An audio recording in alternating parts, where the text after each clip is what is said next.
Olá, amigos. Eu sou Moacir Bernardino Dias Filho, pesquisador da Embrapa Amazônia Oriental em Belém, e agora nós vamos falar sobre assuntos de grande importância para a pecuária. Nós vamos falar sobre formação, manejo e recuperação de pastagens. A degradação de pastagem está presente em todas as regiões do Brasil. Porém, esse problema tende a ser maior naqueles locais onde a pecuária vem apresentando as maiores taxas de expansão, ou seja, naquelas áreas de fronteira agrícola, principalmente nas regiões norte e centro-oeste do Brasil. A degradação de pastagens é um dos principais problemas da atividade pecuária na Amazônia. Nessa região, eu estimo que cerca de 30 milhões de hectares de pastagem estariam em processo de degradação ou já degradadas. A recuperação dessas áreas poderia, no mínimo, dobrar a produção atual de carne e leite dessa região, sem a necessidade de se derrubar uma só árvore.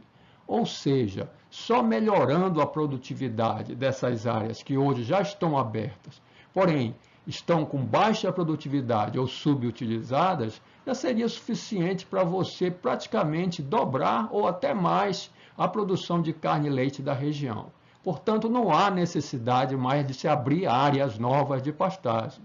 Tem que se trabalhar em cima daquelas áreas que já foram abertas e hoje apresentam uma baixa produtividade.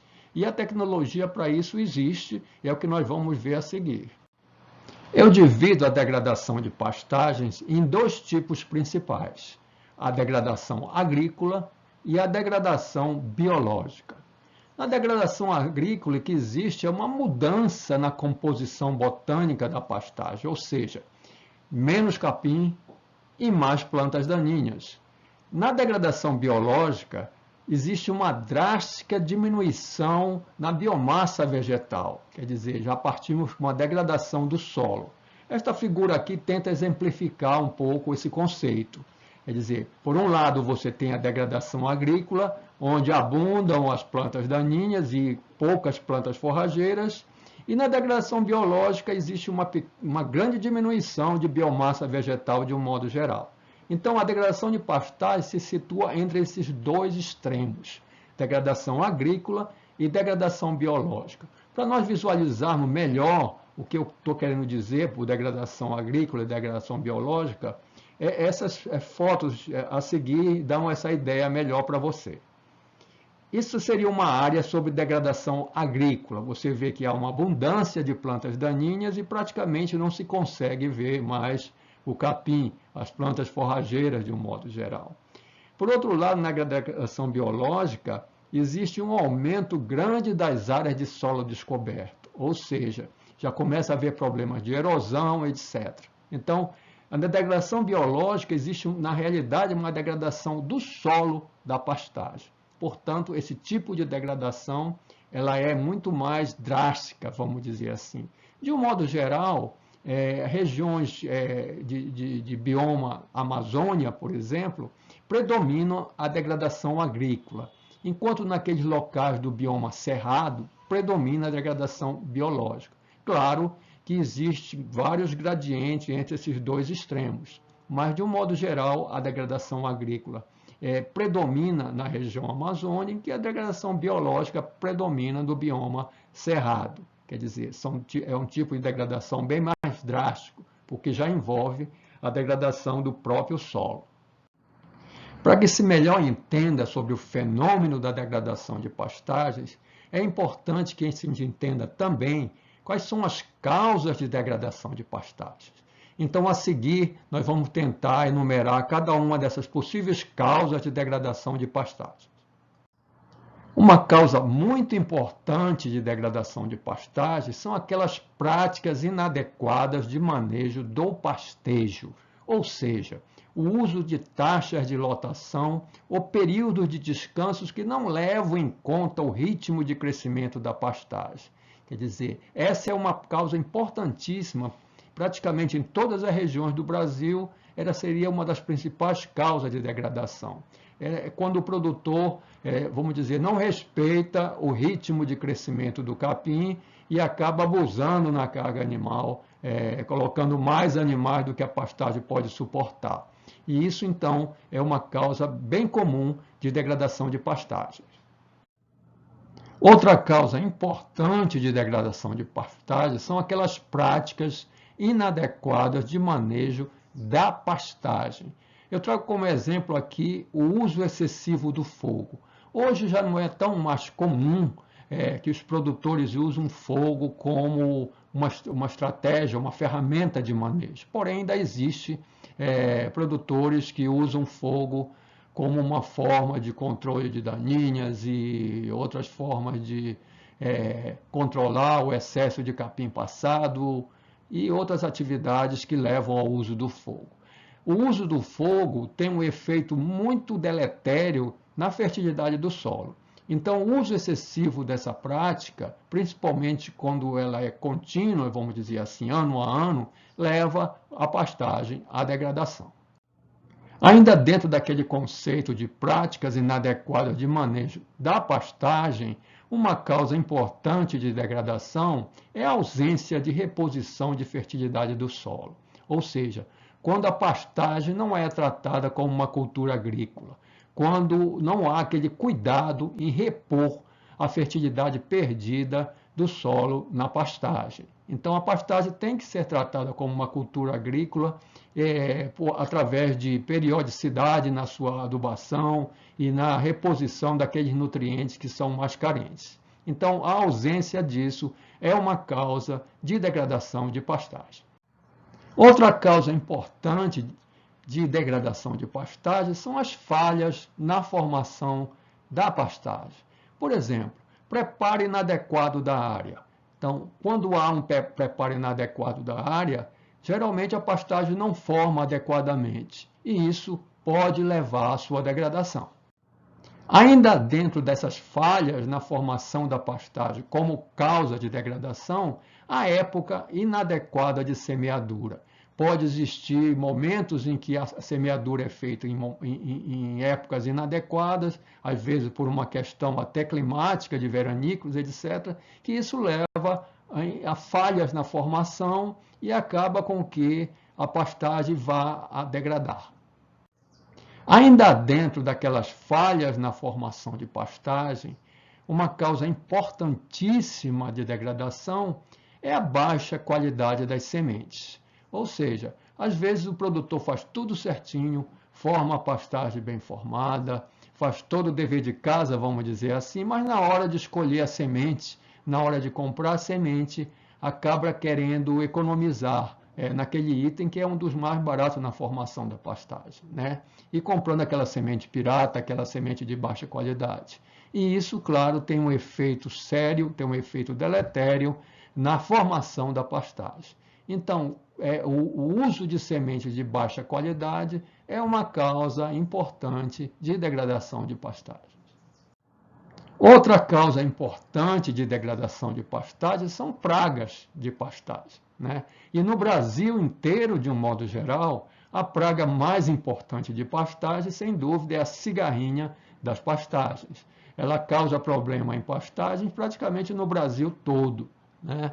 Então, a cigarrinha da pastagem é uma praga que tem um efeito sério na produtividade da pastagem. E quando ataques são contínuos, são severos, pode levar, sem dúvida, à degradação da pastagem.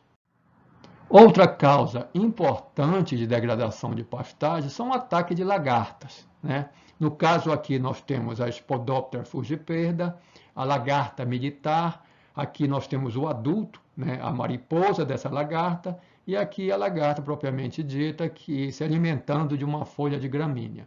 Então, principalmente durante a formação de uma pastagem, se o ataque for severo, essa praga pode sim levar à degradação da pastagem.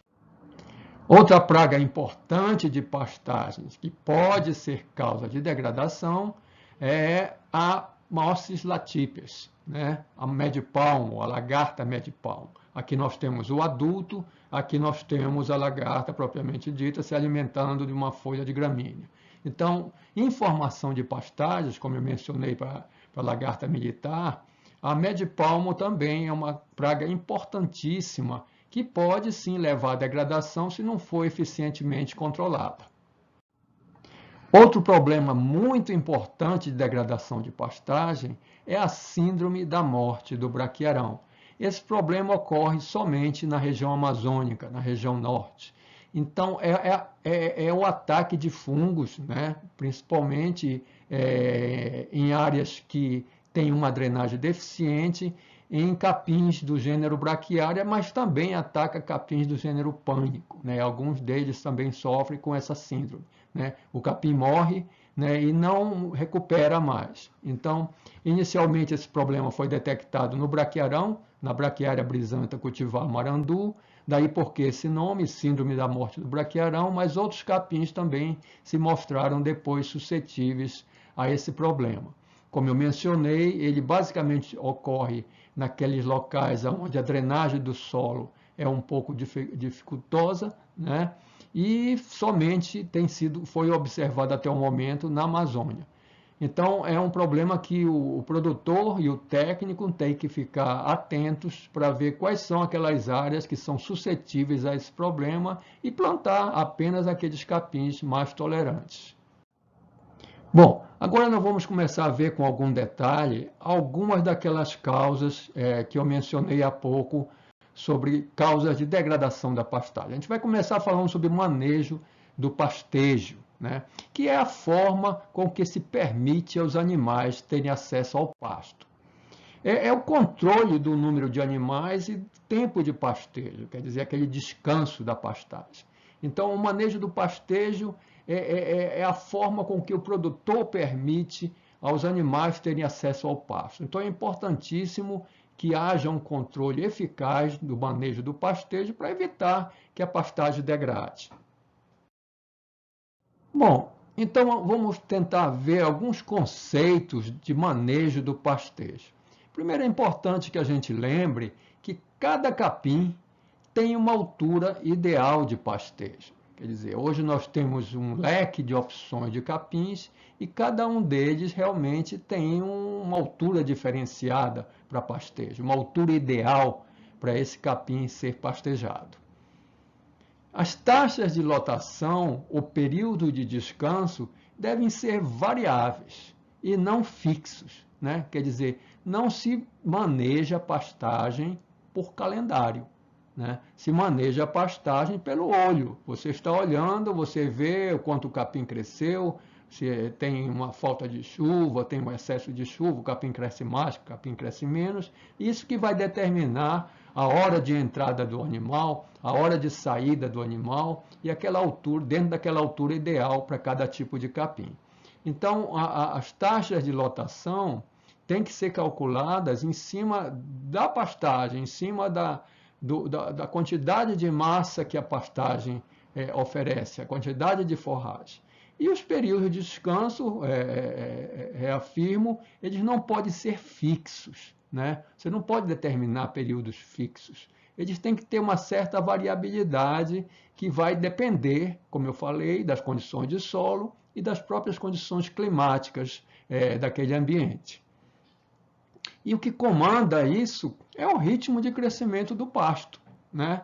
Quer dizer, por isso que eu falei, é o olho do produtor, é o olho do técnico que está vendo quanto o pasto cresceu, é aquele momento ideal de colocar o animal, aquele momento ideal de retirar o animal. Então, o ritmo de crescimento do pasto, que por sua vez é determinado por uma série de fatores de solo e clima, é que comanda isso. Por isso, eu costumo dizer que aquele pasto rapado ou aquele pasto passado, eles indicam o manejo errado, né? Então, como você não está cuidando bem da pastagem, está permitindo que a pastagem seja rapada, vamos dizer assim, seja pastejada, seja consumida mais do que ela deveria ser, ou aquele pasto passado quando você não está aproveitando convenientemente a pastagem. Quer dizer, o pasto passado tem uma baixa eficiência de pastejo, né? O animal está comendo menos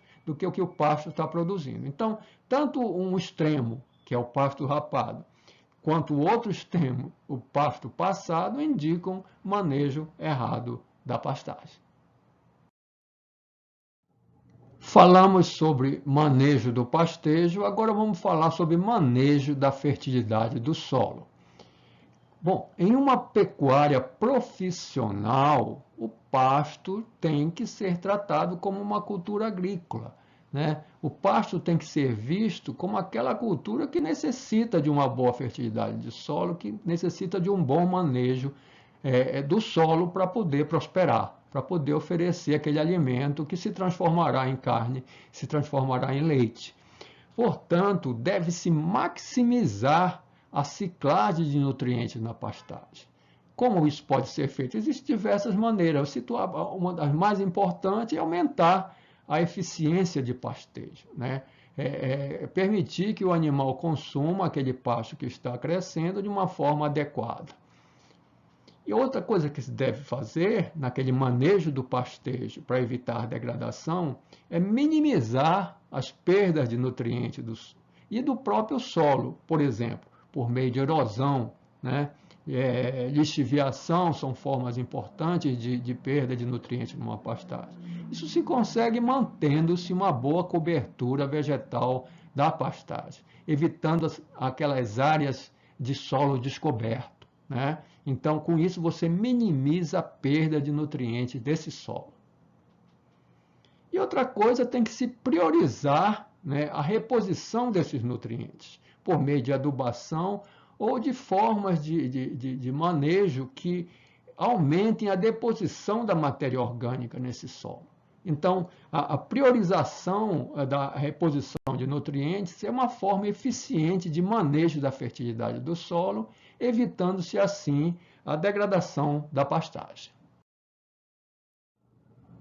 Ainda dentro do tema manejo da fertilidade do solo, é importante que a gente atente para o fato de que adubações e correções do solo, elas devem ser programadas de acordo com o quê? Bom, primeiro, tem que ser em cima de uma análise de solo, uma análise criteriosa do solo e bem feita desse solo. Então, qualquer adubação, qualquer correção que se faça, tem que ser com base numa análise de solo. Tem que se observar qual o tipo de capim, qual o tipo de planta forrageira que se pretende plantar ou que já se tem naquela área. Cada planta forrageira, cada capim, tem uma exigência diferenciada em fertilidade do solo. Por exemplo, se eu vou planejar uma adubação para um pasto de capim-zuri, um pânico-zuri, é muito diferente da adubação que eu vou planejar por um paiaguás, né, que são capins de exigências diferenciadas em fertilidade de solo. Outra coisa importante são as metas de produtividade que eu estou esperando. Então, de acordo com o que eu pretendo colher, vamos dizer assim, dessa pastagem, eu vou planejar a minha adubação e a minha correção desse solo. Quer dizer, quanto maiores, mais audaciosas, vamos dizer assim, forem as minhas metas, evidentemente, maior vai ter que ser meu investimento em adubação desse solo. Nessa intensificação racional de uma pastagem, além desses aspectos econômicos e agronômicos, deve-se também atentar para impactos ambientais.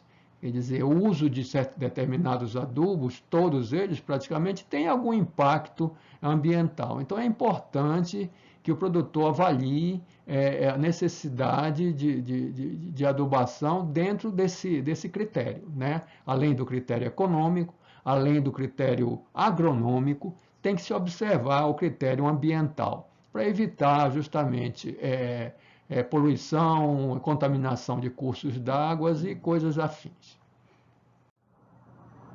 Bom, ainda dentro do tema adubação, nem sempre, gente, a degradação da pastagem ela está diretamente relacionada à queda de fertilidade de solo, né? Nós acabamos de ver que uma causa importante de degradação é, por exemplo, a síndrome da morte do braquiarão, que nada tem a ver com fertilidade do solo. Ataque de cigarrinha da pastagem, nada tem a ver com fertilidade do solo. Mesmo assim, não obstante essa afirmativa que eu estou fazendo, a adubação, evidentemente, terá que ser feita periodicamente na pastagem, para manter ou recuperar a produtividade da pastagem. Quer dizer, você usa adubação não necessariamente para recuperar uma pastagem, mas às vezes você usa simplesmente para manter aquele nível de fertilidade que você considera como adequado para suas metas de produtividade. Agora, dentro do manejo de plantas daninhas, existem alguns recados importantes sobre esse tema. O primeiro recado, vamos dizer assim, importante sobre o manejo de plantas daninhas é que a proliferação dessas plantas é consequência e não a causa de degradação de pastagem. Então, se na minha área está havendo uma proliferação de daninhas, algo está ocorrendo nessa área para permitir que essas plantas comecem a dominar a minha pastagem, né? Então, algo eu estou fazendo errado de manejo, algo existe de errado na fertilidade do solo, para permitir que o pasto dê passagem, vamos dizer assim, para a proliferação dessas plantas. Então, não vamos confundir as coisas. Juquira, né? Planta daninha, não é causa de degradação, é uma consequência. Mas por que isso? A razão é que as plantas daninhas, eu costumo dizer que elas são como a febre de uma pastagem doente. E a doença dessa pastagem, vamos dizer assim, é a perda de vigor. Então, fazendo analogia para nós mesmos, né? Quando nós estamos doentes e temos uma febre, a nossa doença, na realidade, não é a febre. Algo mais está causando essa febre, precisa investigar. Na pastagem é a mesma coisa. Eu considero as daninhas como aquela febre. Se elas estão aparecendo, se elas estão proliferando, é porque algo está ocorrendo que está permitindo essa proliferação. Então é importante que o técnico, é importante que o produtor atente para esse conceito. Um ponto muito importante que nós devemos atentar é que a proliferação de plantas daninhas na pastagem, em particular aquelas plantas perenes e lenhosas, como é o caso aqui, por exemplo, do lacre, né? Ela desencadeia um fenômeno que eu chamo de imobilização biológica dos nutrientes minerais absorvidos no solo por essas plantas. O que ocorre é o seguinte: quando essas plantas começam a aparecer na pastagem, a proliferar, quer dizer, aumentar em número, aumentar em quantidade, em percentual, essas plantas estão absorvendo do solo uma série de nutrientes, como a figura tenta mostrar aqui, né? Esses nutrientes, evidentemente, são incorporados à biomassa vegetal dessas plantas, e essas plantas elas têm um sistema muito eficiente em manter esses nutrientes dentro do seu corpo, vamos dizer assim, da sua estrutura, né? Mesmo quando há senescência, queda de folha, muitos desses nutrientes retornam para a planta e não permitem que eles voltem ao solo por meio daquele material que está sendo descartado, vamos dizer assim, pela planta, aquelas folhas que amarelecem e aquelas folhas que caem. Então, imagine, uma pastagem que tem uma proliferação grande de daninha, a quantidade de nutrientes que são retirados do solo e retidos indefinitivamente dentro dessas plantas, né? Fica muito difícil que você equacione a quantidade desses nutrientes que são absorvidos e mantidos dentro dessas plantas. Então, elas atuam como uma forma de imobilização biológica. Elas imobilizam esses nutrientes no seu próprio, na sua própria estrutura e, com isso, esses nutrientes não estão mais disponíveis para serem usados pelas gramíneas, pelos capins. Então, a proliferação de daninhas é uma forma de imobilizar, de retirar, de reter, de sequestrar, né, os nutrientes do solo. No manejo de plantas daninhas, o controle dessas plantas tem que ser integrado com práticas que incentivem o aumento do vigor do capim, né? Então, eu falei que as daninhas são como a febre de uma pastagem doente. Então, apenas o controle dessas plantas não é suficiente, né? Você tem que controlar, mas fazer alguma outra estratégia de manejo que incentive o aumento do vigor do capim, que provavelmente ele diminuiu o vigor daí porque essas plantas proliferaram. Bom, e a prevenção é o princípio básico do manejo de daninhas em uma pecuária profissional, né? Então você tem que prevenir o aparecimento dessas plantas. E qual é a melhor forma de prevenir o aparecimento dessas plantas? É tornar a pastagem mais vigorosa, tornar a pastagem mais produtiva. Agora vamos falar um pouco de queima da pastagem, o uso de fogo de pastagem, em pastagem, melhor dizendo, com relação à degradação. Então, eu vou mostrar rapidamente alguns conceitos, algumas ideias sobre esse tema. Uma área de pastagem queimada, ela apresenta uma série de problemas, vamos dizer assim, que a tornam mais suscetível à perda de nutrientes. Uma área queimada como essa aqui da foto, por exemplo, apresenta uma cobertura do solo muito baixa, né? Praticamente não existe, o solo está exposto, né? E com isso, a ação das chuvas atua com maior facilidade na lixiviação dos nutrientes desse solo. Da mesma forma, a chuva e o próprio vento facilitam a erosão das cinzas e do próprio solo. Você tem que atentar que essa área está desprotegida, essa área não tem uma cobertura eficiente. E essa cinza que está aqui em cima pode ser facilmente carreada fora. Nessa cinza tem os nutrientes que estavam originalmente na vegetação. E com isso a área se torna muito mais suscetível a essa perda. E um ponto importantíssimo que a gente deve atentar é que com a exposição do solo aos raios solares, né, incentiva muito a decomposição da matéria orgânica desse solo. O solo sem matéria, ou com pouca matéria orgânica é um solo muito pobre, né? A matéria orgânica é a vida do solo. E um solo descoberto como esse, ele se torna muito mais vulnerável à perda de matéria orgânica. Então existe uma oxidação maior dessa matéria orgânica em função do aumento de temperatura desse solo desprotegido. Então, esses três fatores aqui atuam de uma forma muito forte na diminuição da fertilidade do solo quando uma pastagem é queimada. Daí porque eu mencionei que queima de pastagem é sim uma causa de degradação.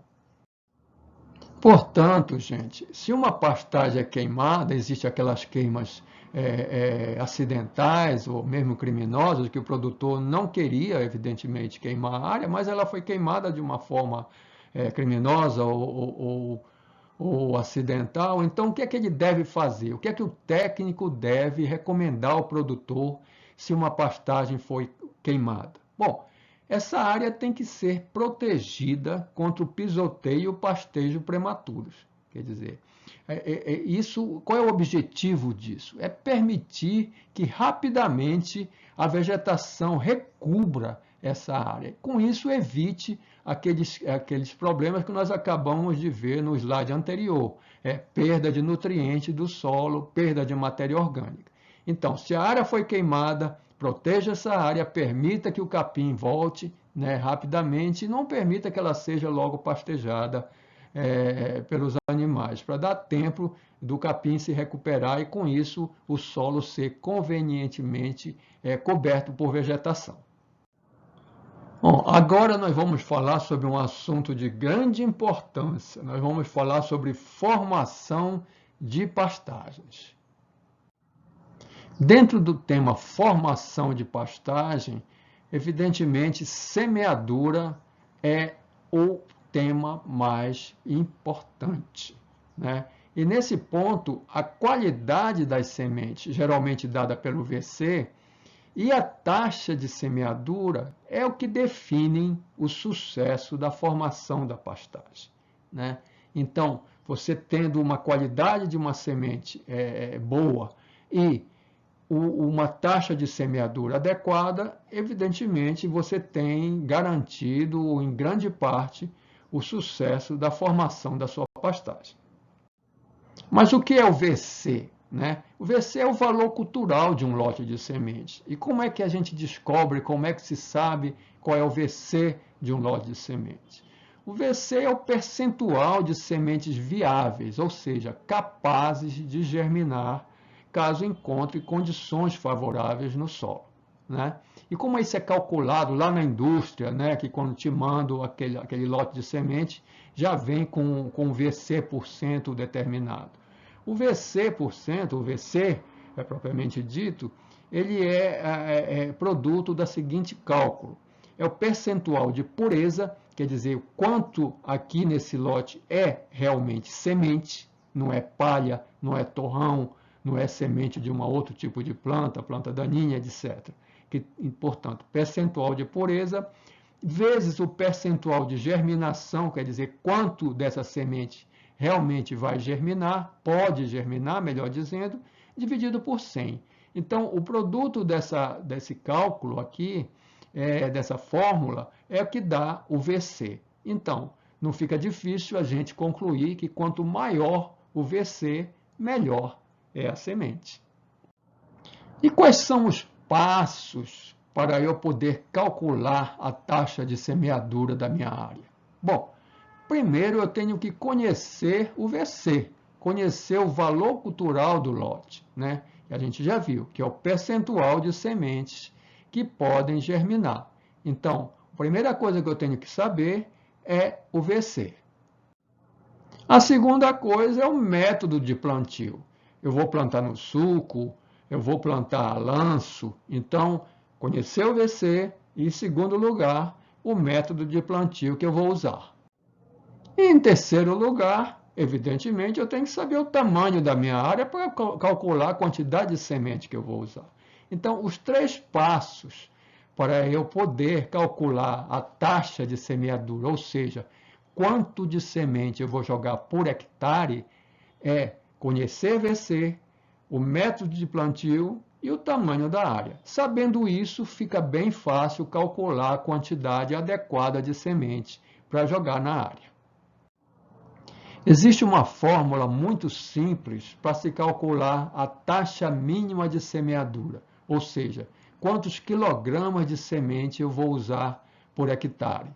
Essa fórmula simples é PVC por hectare dividido pelo VC da semente. Então, esse PVC é um número que eu já vou falar para vocês e eu divido pelo VC e eu, com isso, sei quanto eu vou jogar de semente por hectare. O cálculo da taxa de semeadura pode ser feito usando aquela fórmula que eu acabei de mencionar para vocês. E, para isso, existem valores diferenciados para braquiárias e para pânicos, dependendo se eu vou plantar no sulco, ou linha, ou a lanço. Da mesma forma, no pânico, se eu vou plantar no sulco, ou linha, ou a lanço. Para as braquiárias, de um modo geral, usa-se o número 320, se eu vou aplicar, se eu vou jogar a semente no sulco ou em linha, quer dizer, eu vou usar máquina para fazer esse plantio. Né?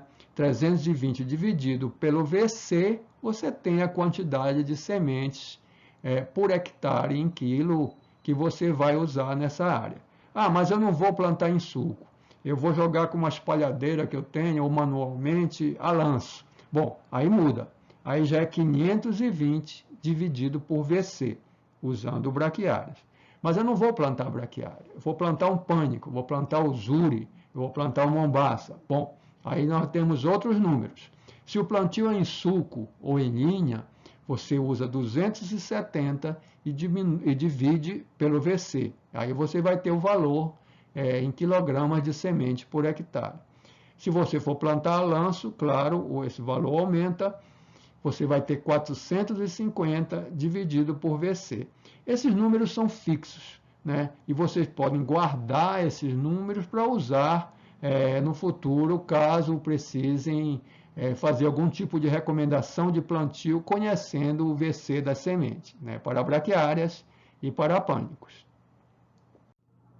Bom, vamos falar um pouco agora sobre níveis de degradação de pastagem.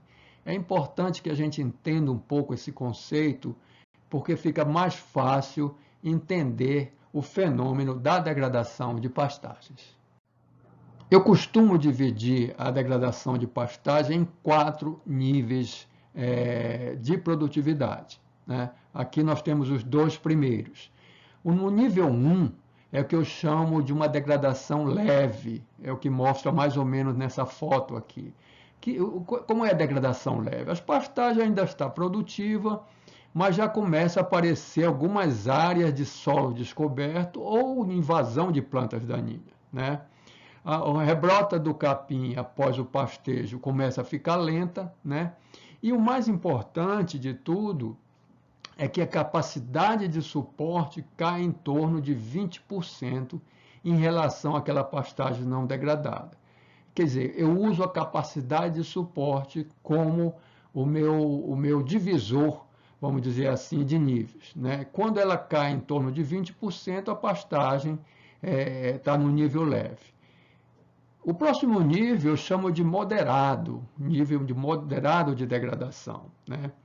Já começa a haver um aumento na infestação de plantas daninhas ou mesmo no percentual de solo descoberta, em relação a esse nível 1, que nós acabamos de mencionar, né? E a capacidade de suporte, ela cai em torno de 30% e 50% em relação àquela pastagem produtiva. Quer dizer, você nota que já há um aumento de queda de produtividade da pastagem. Os próximos 2 níveis são os que eu chamo de forte e muito forte de degradação.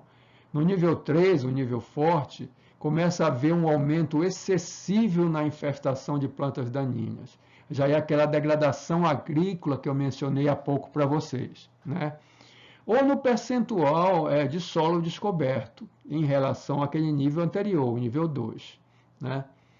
E começa a haver uma proporção muito baixa de capim, muito baixa de plantas forrageiras. E a capacidade de suporte ela cai em torno de 60% a 80% em relação àquela pastagem produtiva, aquela pastagem que não está ainda em degradação, né? Bom, o nível 4 é o muito forte, é aquela degradação biológica que eu mencionei há pouco, né? Começa a haver uma predominância de solo descoberto, como aqui na foto está se mostrando, né? Com sinais evidentes de erosão, né?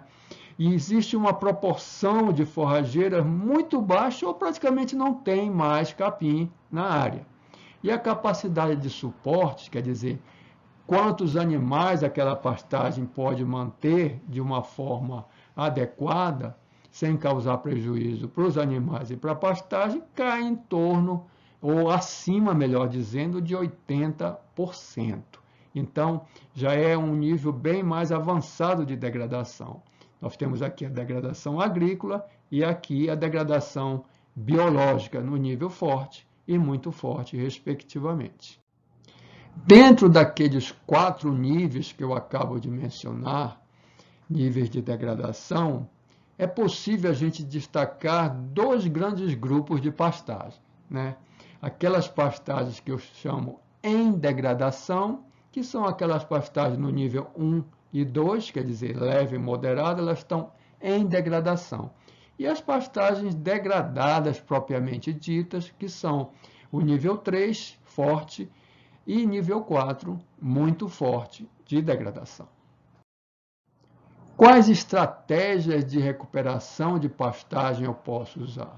Bom, eu costumo separar em algumas estratégias. Vamos começar aqui. A primeira eu chamo de recuperação direta da pastagem, que simplesmente consiste em você controlar plantas daninhas e ajustar a fertilidade do solo.